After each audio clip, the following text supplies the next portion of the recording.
Hey everybody, Jay Weidner here with Reality Check. I'm here with the new rising star, Stina Bo Bina. You got to go to her YouTube channel to watch her videos. They're incredibly funny, and she's a really good detective. And she's found out a lot of stuff, and you guys need to go find it. And a lot of the stuff that she's found, we're going to repeat today on this show because I think it's really important. And the reason I think it's so important is because what Stina has done brilliantly is two things. She has proven beyond any shadow of a doubt that Corey Goode was leading the Doxgate operation. And two, she's completely exonerated C.W. Chanter and Kelly Farmer, two innocent people who have been dragged through the mud unfairly.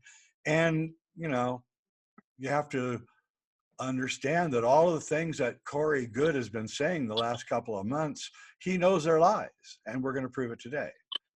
But before we begin, I want my fans to know that there is going to be a Deep Space Season 3 on Gaia. Yay! I have been commissioned to write it. I'm almost done with it. And it's going to be the best season yet. And hopefully they'll commission me to write season 4, 5, 6, 7, 8, on and on and on. I'm also working with Amazon. We're discussing a deal, and I'm also discussing a deal with Netflix. So a lot of people like my kind of content, I guess, nowadays. My son is a producer in Hollywood, and he says that he's like, Jay, they're looking for your stuff. That's what all the studios are demanding now, is stuff like what you're doing. So it's good to finally be in a position where the kind of content that I've been creating for the last 30 years is being appreciated by the mainstream. And I have to say, I have to thank Gaia for that, because they kind of put that stuff on the map. That said, let's get into it. So Stina, tell me about yourself. How did you get involved in all this?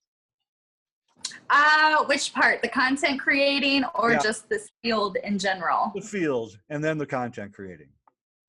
The field, honestly, it was the YouTube algorithm. The YouTube algorithm had suggested a sacred geometry video, and that was it. And I watched a sacred geometry presentation by David Wilcock. Right. And I mean, once I saw that video, I just couldn't get enough. It blew me away. It was an outstanding presentation. And yeah, David's good. Yes, he is. Yes, he is. And you know, I did think that he was a little full of himself, but I was like, hey, it's okay. The stuff he's presenting is so good that I can look past that, and it's the stuff that he's presenting that really just hooked me, and I couldn't get enough. I kept watching more and more of his content, and then I found out about Cosmic Disclosure and Corey Goode, started watching his content, and then by extension, then I started watching, well, I myself didn't get into Jordan Sather as much, but my husband started watching Jordan's stuff and Edge of Wonder later on, and that was it. YouTube. Yep, it was actually sacred geometry that got me into this game too. When I first discovered it, I mean, I was like honestly, I was an atheist and a hardcore science guy, a journalist. I no bullshit, right? And then I discovered sacred geometry through a person named Robert Lawler, who wrote the book Sacred Geometry, and I couldn't believe it, that these patterns were in nature and they were everywhere, all through the universe. And I was just like, whoa, you know, this is like proof of some kind of intelligent design here.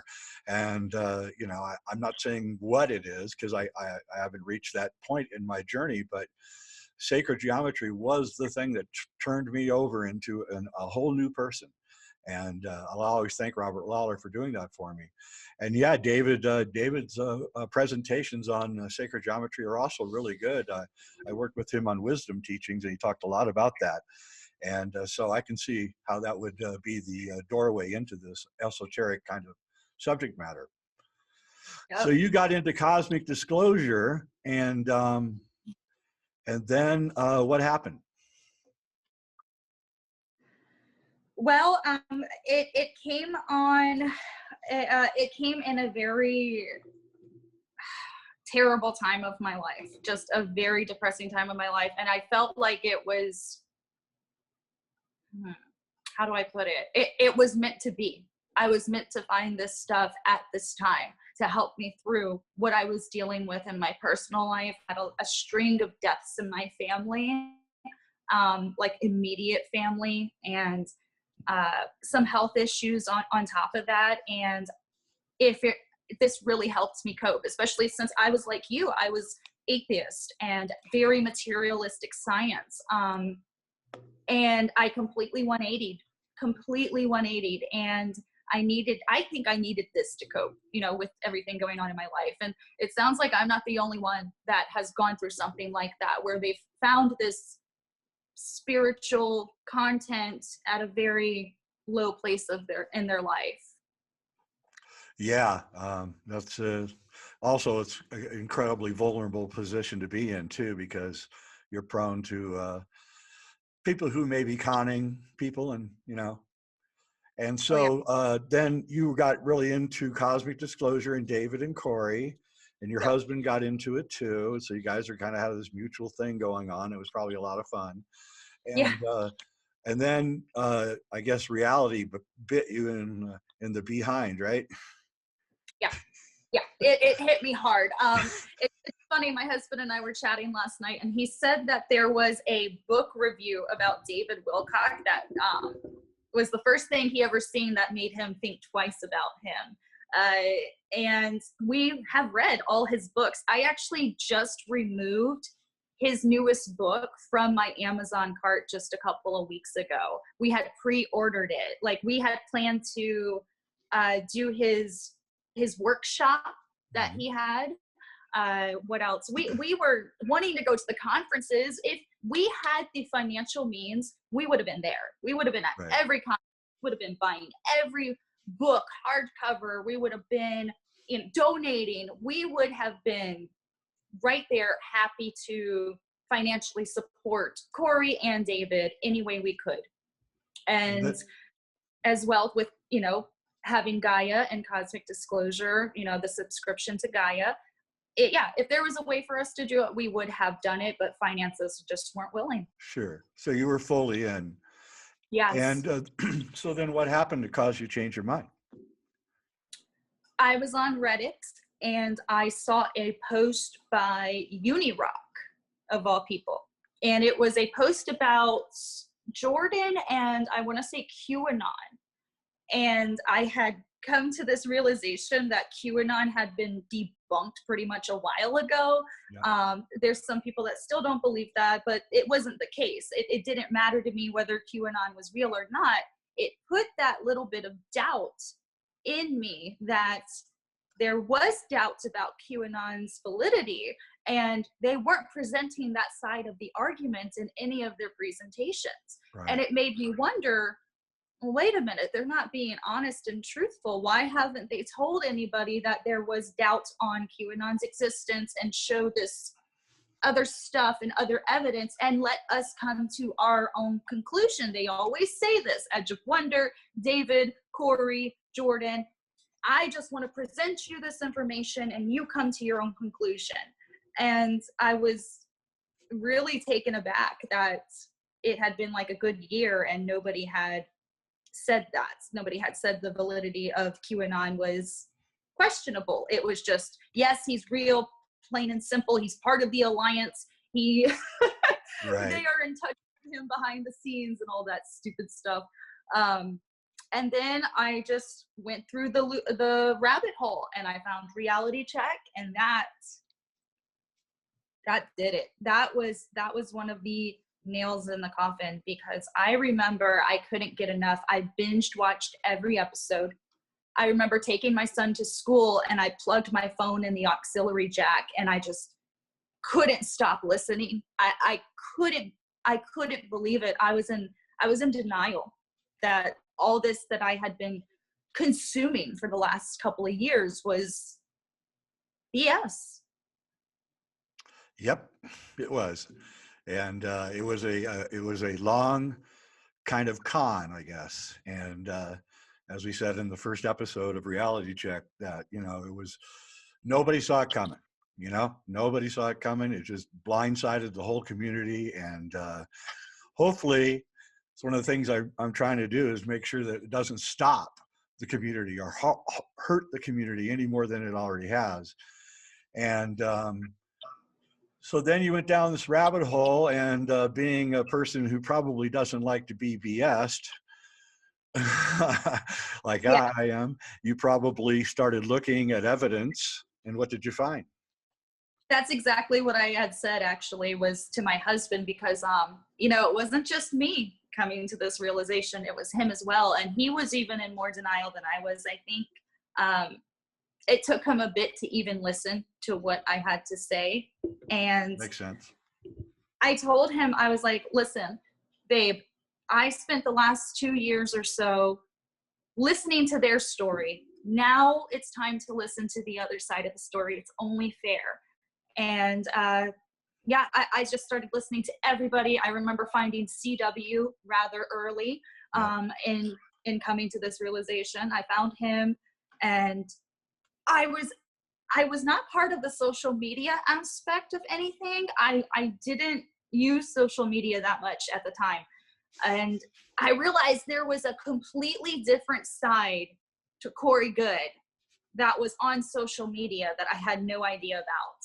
I was flabbergasted. I couldn't believe that was the same person that I had been listening to. I agree. In fact, I was stunned by his social media presence and just the general nastiness that he had. And this was before I came out on Reality Check. I was just, following it because I'm not really a social media person, but I was following it, and I was aghast. I could not believe how nasty Corey was on social media. I've noticed he's pulled back recently, probably from our last Reality Check show where on the Fear Being Alliance, and he realized that many people are probably, screenshotting what he's saying. And as they say, you live on Twitter and then you die on Twitter. And, so I don't know. But so then now your eyes are fully open. Yeah. Right? And then yeah. what, you saw Kelly Farmer's screenshots? Is that what led you into the next thing? I remember I created an Avalon membership, and I just started going through all the threads, and that's where I found the Thomas Crown stuff. And I was like, what? The Dark Alliance are these people? Like, that was shattering. That was really shattering to me, to see the faces of the Dark Alliance. I had just kept hearing the Dark Alliance, but again, I wasn't using social media, so I didn't see the stuff about dark journalists or Bill Ryan stuff. I was just following them. I didn't care about that other stuff, but I had known about the Dark Alliance, and I had heard about them so much. And when I seen these people that were the Dark Alliance were basically just content creators and journalists, I was disgusted. I was so disgusted. Like, these are real people. This is a son. This is a daughter. This is a mother, a father, a brother, a sister. It's a normal person. Just a normal human. It's not some Illuminati cabal, mischievous, evil, goat sacrificing person. It's a normal person. Yeah, I mean, and then what they did, because we know Corey doxed Bill Ryan early on, put a picture of his house in Ecuador. Why would you do that to anybody? As soon as Bill Ryan began criticizing Corey Goode, he doxed him. So we know he doxed him. There's no doubt about it. And then there was the incident where Joe from the Carolinas, who's just this like pleasant, kind of funny guy, right? And he's just talking about David and Corey, not even in a nasty way or anything. And then all of a sudden, they dox him, and I couldn't believe it. Yeah, no, I think that's why they went so hard with Joe, is because from my observation of him, he was smart, he was articulate, he was charming and funny, and he wasn't like low down and dirty. He was very professional. And how can you criticize somebody like him when he's presenting himself in such an appropriate manner, and the stuff he's saying he backs up? Joe was a really damning person for them because of just who he is and how he is. And it really raised a lot of doubt. I had never heard of Joe before all of this. And I was like, this is the main Dark Alliance guy? Like, he seems pretty cool, you know? Like, I was just disgusted. And I had known about other things happening within the community. Like, I remember the resignation letter with Gaia. I remember that happening in real time. I remember Laura Eisenhower being the way that I had seen it. I could tell there was like some kind of thing going on where Emery Smith wasn't part of their little clique as much as he used to be. There was little inklings here and there that there was something going on, but I didn't have any idea the scope of it. And I'm still trying to get it together, or get it to come together to make sense in a cohesive timeline, because, you know, I've said this before, but it's like a 2-hour-long movie was cut up into 30-second clips and then distributed on every single corner of the internet in out of order. And I'm having to find all of these bits and pieces and put it together back in order to make a cohesive story of what actually happened. And then parts were deleted on top of it. I'm having to use Wayback Machine, and also take into consideration that some of this stuff is opinion, some of this is fact with evidence, and I have to try to come to my own conclusion. Yeah, and what they did to Joe was just disgusting. He was a psychologist for people who are dying of cancer, and then they decided to organize a protest outside where he worked, which is, you know, just about as low life as you can get. That was, I think, my point of no return. As much as Reality Check was the nail in the coffin, I knew I wanted to help when I seen what they did to not even just Joe, but his innocent patients. Because the reason I was in this position to begin with is because of my dog, my cat, my mother, and my grandmother had all died of cancer, like within a 6-month period. Wow. So I hear that.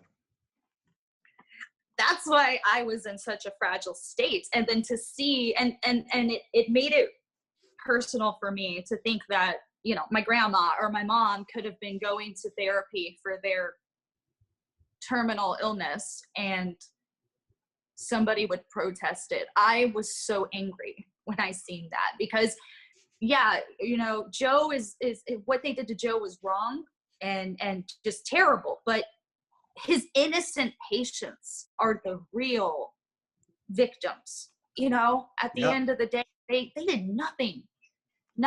And if they would have done a protest out his job, it would have taken away from, this is their moment. This is their time to get this stuff out to Joe and talk about their end of life and being terminal. And how dare they take that away from them? I agree.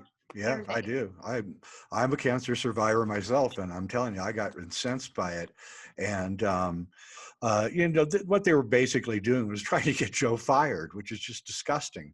And you know, and Corey, of course, bragged on the internet that he got me fired, which wasn't true. And of course, he never apologized or anything for it. And that cost me dearly. It cost my reputation dearly, because I mean, he has a lot of followers, and I had to go back to all my media friends and say, no, that's not true. And had to get a letter from the vice president of Gaia to send it to him. So, and cost me just a lot of duress. And, you know, I felt really bad for Joe because he didn't deserve it. He was just doing a kind of a lighthearted show. I understand why Corey may not like me, but Joe, I just didn't get. So we have a history of doxing and a history of trying to get people to lose their jobs. Of course, we know Jason Rice lost his job at just 2.5 months after he appeared on Gaia. And, you know, you got to wonder what happened to him with their absolute hatred for that guy.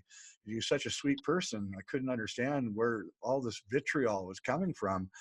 But he lost his job, and now he won't even come out. So in a lot of ways it works, because Joe from the Carolinas is now pretty much gone, and Jason Rice is gone, and I would be gone too if I didn't believe I have to set right a wrong.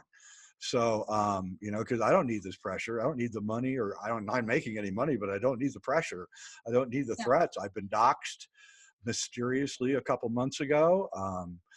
My legal name, my address, and my phone number were put out on the internet by 5 different sites. And it took us hours to get that off the internet, and causing me to have to do all sorts of things around my house to protect my family. And this is how these guys roll. So they, Kelly Farmer worked for Joy Jackson, for Corey, in October 2017, or is it 2018? No, 2017. No, 2018, when the Jason Rice stuff was going down. Right. That would be October of 2018, right? Yeah. And what happened is that she got so disgusted by what she was seeing going on, i.e. Corey was ordering his group to do certain things. And then she released the screenshots through CW Chanter. And then Corey actually admitted at one point that it was all real. He said that, you routed a bunch of people from a private Facebook page. Like, Corey, you just admitted that it was real. But then he started denying it. And then a YouTuber, who shall remain nameless, began making YouTubes proving that CW Chanter and Kelly Farmer were in this incredible conspiracy that would have taken literally hours and hours to duplicate on graphic, the graphic art and everything, to duplicate all these screenshots of this disgusting discussion where Corey is apparently ordering Joy Jackson to write articles and trash people and destroy people's lives. And Corey's like, I didn't do it. CW Chanter did it, right? And now we know that thanks to your work, that was all just Corey continuously lying. I mean, almost like a congenital liar, almost. I mean, the amount of lies on the tweets that we've gathered is just astonishing. It's hundreds of lies. So you put together this movie, kind of, in a way, of what really happened. And so tell us what happened. How did you do your investigation? I had to go through the Wayback Machine because the account had been deleted, the Fade to Light blog. So I went through all of that. That would be Thomas Crown. And Thomas Crown, for those who don't know, is a fictional writer, an anonymous writer. And what he did was, he trashed me and everybody at Gaia and Gaia itself. He made slurs on everybody, defamation and slander. So go ahead. So I went through that and I was like, oh my gosh, this is so obvious that it is Corey or somebody he knows. It's only people that have criticized him that are being talked negatively about. Right. And it was just so obvious, I was like, but how can I prove the obvious? Because he could still say that it's, oh no, it just so happens. Okay. So I started looking through the screenshots that were on the Thomas Crown blog. And I was like, okay, there has to be some sort of digital footprint on these screenshots to show some identifying information. And actually there is one thing I did not put in the video that I haven't figured out yet. If you look at those screenshots, there is something hovering showing a date and time. And I was trying to do everything from looking at the screenshots and the date and the time and just comparing the screenshots on Facebook accounts and people that I knew was part of this secret doxing group. And I had found some identifying information on one of the screenshots that showed it was a Glassdoor review of Gaia. And I had seen that there was some location services on jobs in your area based on your location. And I used that to cross-reference somebody that people had said was a big player within the doxing group. And I found out that, yes, this person was within driving distance of that city. And Like, that would be Joy, who was basically the lieutenant taking orders from Corey, according to the screenshots. So that was on the Thomas Crown article. mm-hmm. Yes. And I mean, it wasn't even like a coincidence. Like, it takes more time for me to drive to my daughter's bus stop than it would for her to drive to this town. I'm not even joking. Sure. Like, that's how close it was. So, Yeah. I was like, okay, well, that's pretty obvious. And then I found out through Project Avalon that there were audio recordings of Joy speaking about the doxing, not the doxing, but the memes they were doing, Right. and creating. And I cross-referenced the stuff she was talking about, you know, certain memes, including the Titanic or something. And I used that to cross-reference the memes that were made in the secret Facebook group. So that added more validity that these screenshots were not created or tampered with or edited or created by CW and Kelly, because they would have to mimic Joy's voice talking about these actual screenshots and the memes that were in the screenshots. So it just added even more validity that these screenshots are real. Yeah, I met Joy one time, and it's definitely her voice. I guarantee it. Oh, I listened to her stuff on YouTube. It was totally her voice. And then something I didn't put in the video as well, because I didn't get confirmation until later. There is a Thomas Crown video, Crown video where this dude is talking and he has a obvious English accent. Well, just like here in America, your New Yorker doesn't sound like a redneck Floridian like me. You know, we have different dialects. And somebody confirmed with me that somebody that within the task force, based on their location, it is the same accent and dialect of, you know. And that'd be Steve. Steve with a C is his last name. We can't say it's actually him yet, but we're getting close. And we also know that Joy used the same music in one of her videos that Thomas Crown used. I mean, the same exact music, you know. And also there's language patterns. That's just one thing that law enforcement uses. They can't really use it in court, but it's a great way to find out things about people. And I'm really good at language patterns. And I knew what you found out. I knew, but I couldn't, because first off, it looked like I have an axe to grind.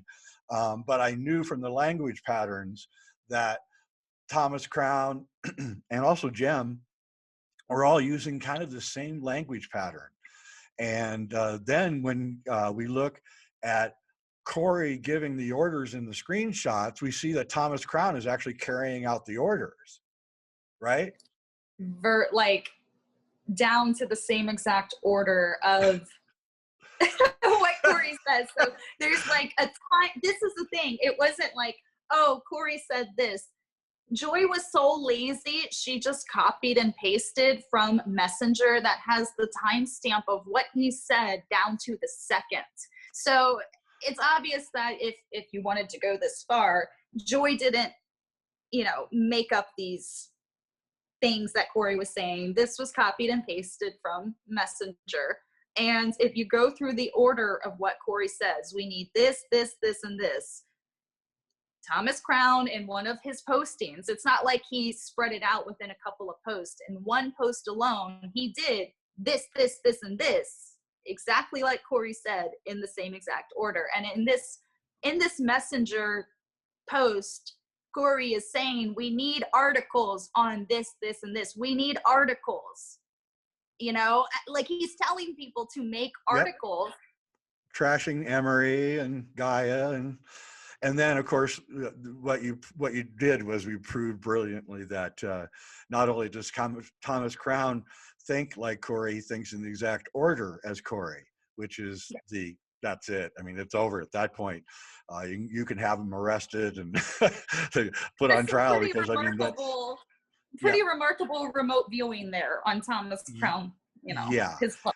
So Thomas Crown is basically, and I think this is what you found is what Corey was the most afraid of finding, which is that the Thomas Crown stuff so emulated his own screenshot orders that that somebody eventually was going to see it, and you were the first one that actually put it together. And have you gotten any negative reaction from anybody about this? As far as Corey's group?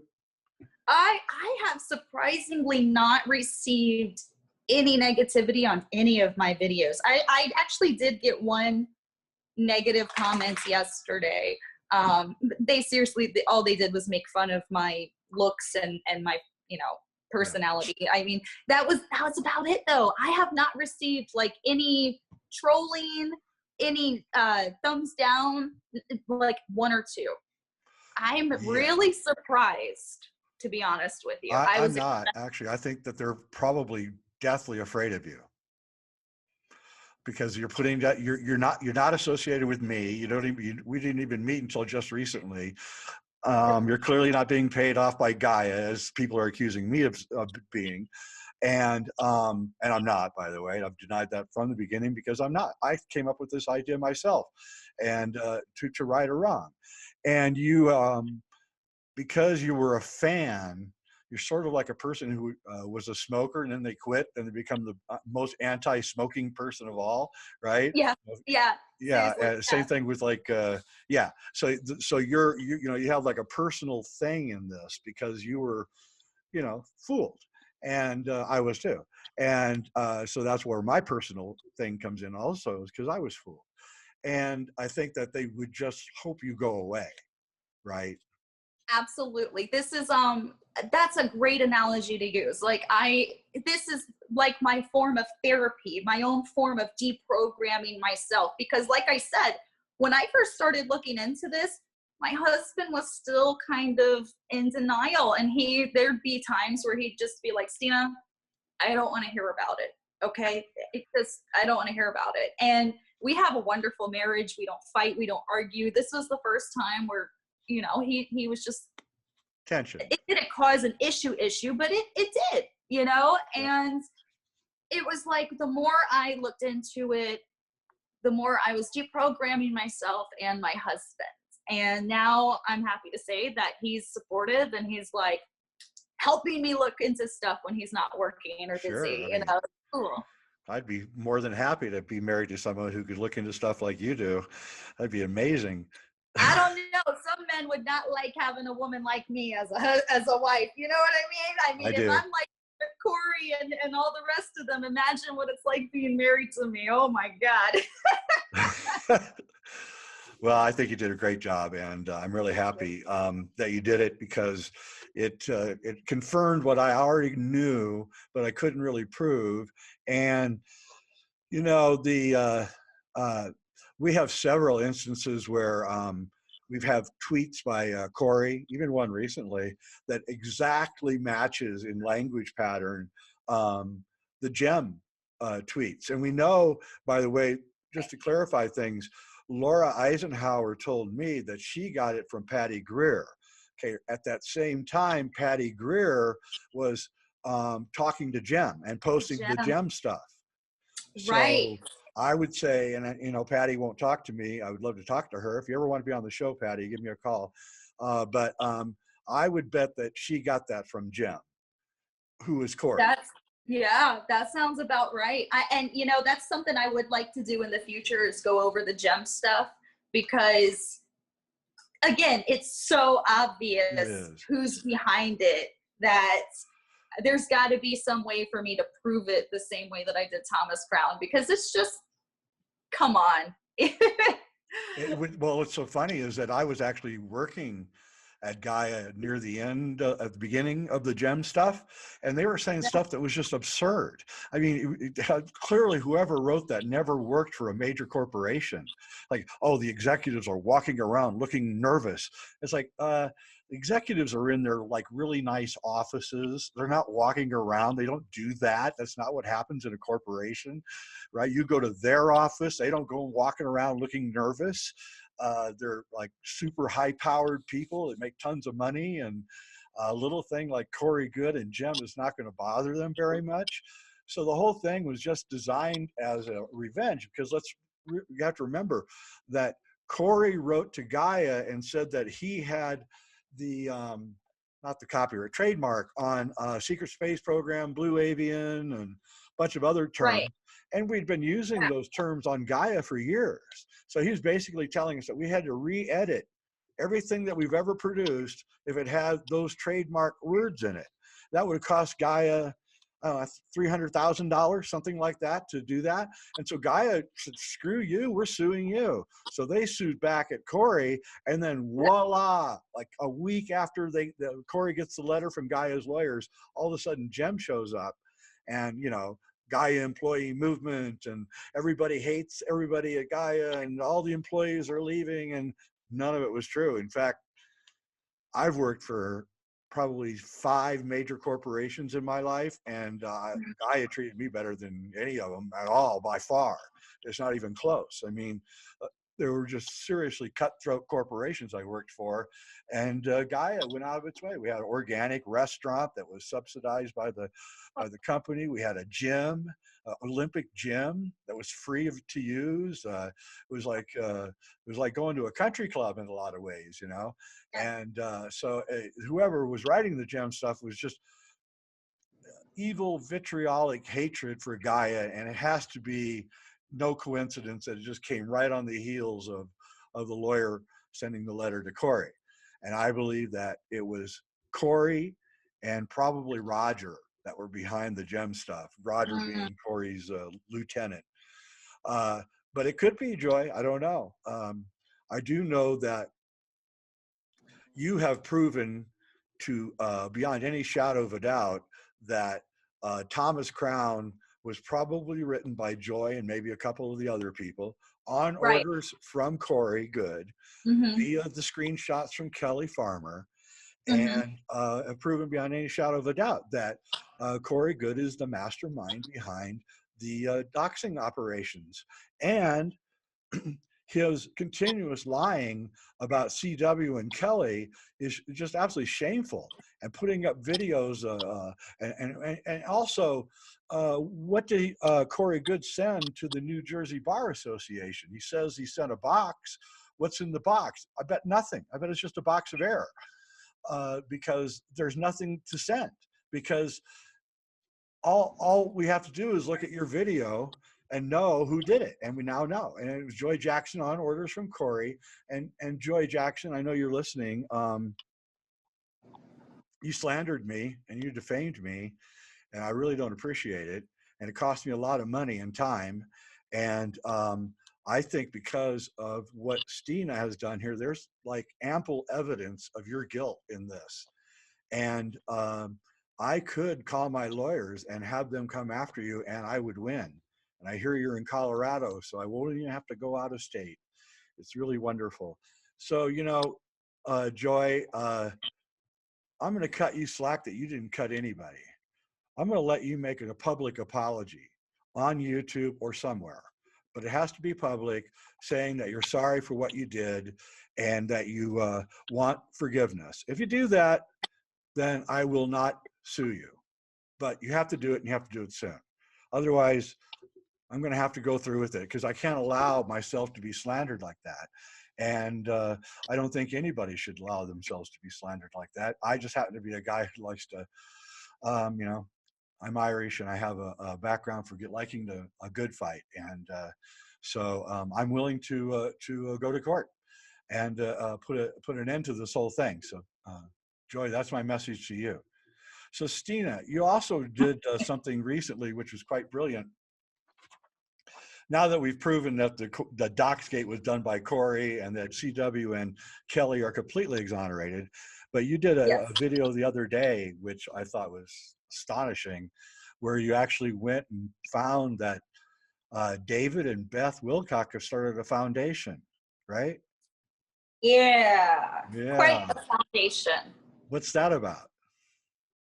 It's a foundation. Actually, it's a religious organization. It's an actual charity, 501c3. Is it Yeah. tax exempt thingy? I don't know much about business. I tried to state that many times that I could, but I figured there's got to be somebody out there who does, who can say, hey, wait a minute, what's up with this? What does this mean? What does this information mean with him creating a religious organization? Well, I think, also he's recently moved from the mountainside in Malibu to a large house in Burbank. And Burbank Mm-hmm. is kind of like right in the center of Southern California. So if you're going Mm-hmm. to start like a religious organization, that would be a great town to put it in, because it's easy access. LA is just across the hill. You got the San Fernando Valley, right? And so Mm-hmm. I think, I predicted a long time ago that David was going to start a cult when this whole thing fell apart. And I suspect that he is starting a church of some kind. And I think one day we're actually going to see him on like Joel Osteen, Yeah, that's what I was thinking. Jim and Tammy Baker, man. Yes. Well, let's hope they don't end up the way they ended up. But, best of luck to David on his new venture. I hope he succeeds in being a religious leader. None of that surprises me. I wouldn't follow him, but, what I think what the thing with David is that I guess I had a higher view of David than this. And it's been really probably the most disappointing part of this whole journey is not only losing my friendship with David, but then finding out that, he may have been involved in this from the start. I don't know if he was. It's starting to look like it.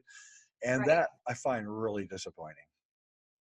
Yeah, I don't even know him personally, and I felt hurt by seeing this because it made me, from the beginning, I had thought Corey just took advantage of him, conned him as well. And if David does know the truth about Corey now, he's stuck between a rock and a hard place, and he's basically being forced to continue with his relationship with Corey because it looks like it's at a distance, right? Yep. But in light of this, what he's doing, creating a religious organization, it really makes one wonder who conned who. Was this a group effort? Because Right. he was, if you look at it, David was actually the one that was always starting those donations. He would start them for Emery. He would start them for Corey. I helped financially already. We need more light workers to donate more money to Corey and his family. It was always David that was doing the Facebook post about that stuff. Yeah, and there's like a lot of serious questions about the Pete Peterson $60,000 fundraiser, which was clearly done under false pretenses, as his house did not get raided, it did not get stormed. He just couldn't make the payments, and so they took his house away from him. So Yeah. that one, in light of him starting a religious organization that gets contributions, I think we have to look at the past and say, okay, has he handled contributions in a straight ahead way in the past? And it's starting to look like, no, he really didn't. And he hasn't apologized for raising the money under false pretenses, which we know is the truth. And he hasn't apologized for Corey and what he did with Corey and the things that Corey has done. Why hasn't he condemned the doxing? It's clearly obvious from your work that Corey did the doxing. He ordered the doxing. Therefore, David, you are on the stand in a way here, and you have to tell the world what you think. Do you approve of Corey doxing innocent people, including your buddy Emery Smith? I'm pretty dang sure that the person that doxed me, A, didn't like me, and B, has a history of doxing. I can't prove that Corey doxed me, but I can prove that he doesn't like me, and I can prove he has a history of doxing. So, walks and talks like a duck, and so I think that you've done like a great service to the community. and you've helped me in my quest to repair the damage that I feel I caused in a large way. And I really appreciate your work. I just want you to know that. Thank you. Thank you. And I'm happy to help, honestly. Like I said, this is my own form of therapy, and maybe I can help people Same here. through this process too. That's what this is for me too. It's my own form of therapy, trying to get this behind me in some ways. And I hope you continue. You're dynamic and charismatic, and you're funny, and you're a great detective. Thank you. Thank you. All I will right. try to continue. Absolutely. Okay. Well, thanks for your work, Stina.